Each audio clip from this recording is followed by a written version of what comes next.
I left my job in December, and I was looking for a new change and a role that offered more growth.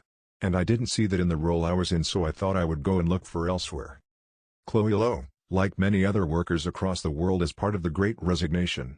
The term was first coined in the United States describing the tens of millions of Americans who changed jobs, or quit working for good during the pandemic. The phenomenon that started in the US is now a reality and in other parts of the world, too. So why is this happening? And will it last? 4.5 million people in the United States quit their jobs in November 2021. An all-time high. This number has been trending upward since June 2020. As COVID-19 cases steadily increased around the world, transforming the way we work in the process, we're beginning to see a similar picture in other developed economies, too. That's according to data compiled by the Organization for Economic Cooperation and Development, or OECD. There are about 20 million fewer jobs across the OECD as 38 member countries compared to before the pandemic. 14 million of these countries unemployed are not looking for work.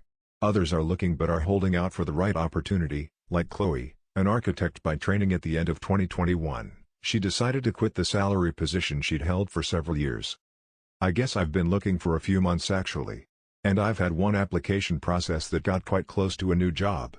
And I think that really spurred me on. It made me realize I was ready to leave. And I had enough experience from the role to then move on to somewhere else. And I was talking to friends about it. And they sort of said, if you realize that you need to leave, but the right job has just not come up yet, you don't necessarily have to wait for the jobs come up before you leave. And that was a bit of a light bulb moment for me. The UK, where Chloe is based, and more than 100,000 new workers in January 2022. But that's still a long way short of filling the 1.3 million vacancies that are available. Would you say that the decision was somehow related to all the lockdowns that we've been through, and perhaps the chance to think a bit more about what do you want from your career? Maybe, I guess, maybe indirectly, more indirectly related in the sense that traveling, not commuting, not going out. I've saved more than I would have, which has made this less risky, less financially risky. Just like Chloe Madison, their savings growing during the lockdowns, and have used the disruption caused by the pandemic to take stock of the professional development. Stimulus checks in the United States and generous job retention schemes in Europe and Asia also help, giving workers the financial buffer they needed to quit. But it's not just about money. When organizational psychologist Anthony Klotz coined the term Great Resignation in 2021, he identified 4 reasons behind the phenomenon. First, there has been a backlog of resignations. People who would have naturally changed jobs put that on hold at the start of the pandemic because of all the uncertainty. There was a lot of stasis in terms of job turnover. So there was a pause for a long time, actually a lot of redundancies because we weren't leaving their jobs. But that changed. So I've noticed autumn and Christmas are quite high turnover jobs. And that also spurred me on thinking, okay, like there are actually jobs out there, this is a good time to go. Second, burnout. Many workers simply needed a break. Think of people that feigns extended working hours while homeschooling and taking care of an elderly relative, for instance. Flexibility is another reason. The newfound the ability to work from home or increased awareness of different working patterns has influenced some decisions to quit to take workers who were told they need to return to the office full-time, for example. Finally, the pandemic epiphany. The health crisis pushed many workers to think about their jobs, which sparked the realization for some that they would prefer to do something different, something more rewarding.